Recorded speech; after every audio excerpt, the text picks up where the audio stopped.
This is the video demonstration for Introduction to GIS at St. Charles Community College. It's the lecture on making data selections. Today we're going to talk about how to do a selection process, or what's also sometimes referred to as a query. There are several different ways that you can do this, and each one has its own use and time for which it's most appropriate. So we'll go through each one so that you have some choices to make. I've just loaded up some data into a project. I've got United States cities, lakes within North America, and the states themselves. We're going to start with the most basic of a query, which is referred to as going through a query within the properties box. So the way that we do this is by selecting a feature class within the table of contents and right-clicking on it down to Properties. Within the Properties box, we'll remember that there are several tabs at the top. We're going to move into the Definition Query tab. So what we start out with is just an empty box and a button that is referred to as the Query Builder. Now we're going to need to get a little familiar with how we operate this box. We will do it regularly throughout the semester. The process is basically a double click to select which field we want to manipulate, a single click to select an operand, and then a double click again to select what we want on the other side of the operand. So let's just do an easy one to start with. I'm going to move down through my options of fields and select population for the year 2007. Now remember, this first box is a double click.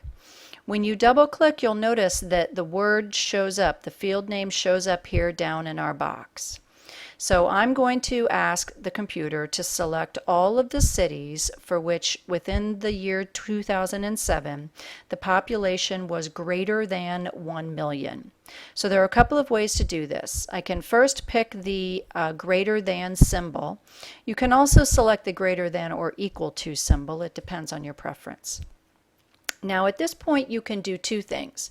You can get all of the unique values, and what that does is the computer will go to this field within the database and list everything that it finds for it. With that, I can scroll through until I find the number closest to 1 million. So it looks like it would be this 1.2 million. I can remember this is a double click. I can double click that and it will show up down here. Now in this instance, I probably would need to have greater than or equal to, because I want it to pick this one as well. So if I've made a mistake, I can just delete it, go back up, single click on greater than or equal to, and reselect my choice here. The other option that you can do is just type in the numbers specifically. No quotes, you just put the numbers in. Either way, you just make your selection and then you select OK. At that point, the query sentence will show up in the definition query box. Now, for those of you who are computer programmers or just at least savvy and experienced at doing some programming, if you choose to type this information in yourself, that's fine. Just be careful of your syntax. The spaces, the quotes, everything needs to be exact just as it would in a program. So either way, once you get your information here, then you select OK. And what will happen is all of the cities that fulfill the query will remain. If you do your query from the properties box, it gets rid of everything that does not fulfill the query. So in this case, any city that did not have 1 million people in it vanish. Even if we open up the attribute table, all that remains are the cities that are large enough to, within this population 2007 category, have at least 1 million people in them. Now, just because it looks like they're gone, of course they're not really gone. All we need to do is get rid of the query. So to do that, you in essence just backtrack. You go to the properties box within your correct feature class and delete it. You delete your query, select OK or apply, either way, and all of the cities return. So that's one way to do a query. Again, from the properties box, everything vanishes except what fulfills the query. Another way to do a similar type of query is by using the Select by Attribute. So from the Selection tab at the top, we select by attribute. We have a very similar dialog box here, a few different changes.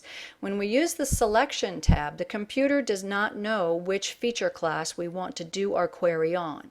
So the first thing we have to do is tell it which layer. It prompts us with the first one, which by chance is what we want, so we'll just leave that. The next thing we have to identify is what type of query we're going to do. We'll do an experiment in a minute with some of these others, but usually you're just going to create a new selection. This means that the database has nothing selected in it at this point, and you're just going to start fresh. And then at that point, everything else is just the same. So we go through our data and find population 2007, greater than or equal to. Remember, double click, single click. I'm going to get my unique values, go down, scroll down until I find the number I'm looking for.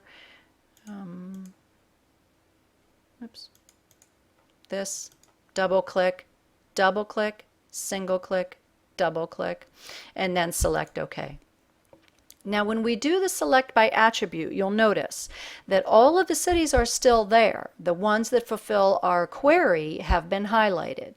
So if we go into the attribute table now, all of the cities are still there, but if we scroll down somewhere along here, we will find the cities that fulfill our query.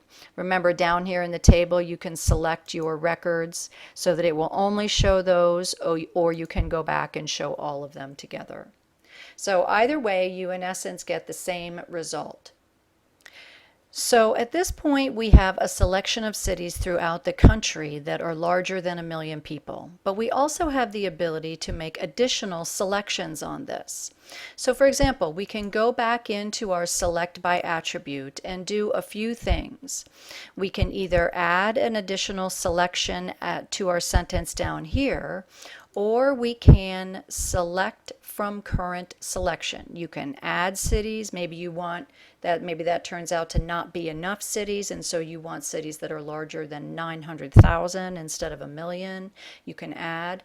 Maybe you don't want so many, so instead of having 1 million, you want it to be 1,000,002, right? You can make your choices here. But we can also select from current, so we'll just do an example of that. Let's say I'm only interested in the large cities that are in a particular state. So at this point, I would select from my current selection. I would want the state, sorry, we need to delete this down here. I want the state to equal, remember, double click, single click. I'll get my unique values. The computer is going to look under the state field and list everything that it finds. Going to pick the state of California and then select either OK or Apply. Apply just allows the box to stay open. OK fulfills the requirement but then closes the box at the same time. So either way, what I end up with are just the cities that fulfill both of those requirements. They are larger than 1 million people and they are within the state of California. So this is particularly useful. I just want to point out one additional thing with select by attribute before we move on. There is a way to add more than one requirement within a single selection. So for example, here I have identified not only do I want the population to be greater than 1 million, but I also want it to be within the state of California. An important thing to note is the required operand. Note that each part of the query is a complete sentence. So I have population 2007 greater than or equal to, and then a number larger than 1 million, and state equals California. So if you are trying to create a series of requests, maybe it's you want all of the cities within the state of California and the state of Nevada, I would have to add and state equals and then find the state of Nevada here. So note, I can't just say state equals California and Nevada. I have to say state equals California and state equals Nevada. They have to be complete sentences, each section of it, in between the operands that you put in there. So just a reminder about that. We're going to stop here and continue this lecture in the next video. So this is the end of the first part of queries for Introduction to GIS.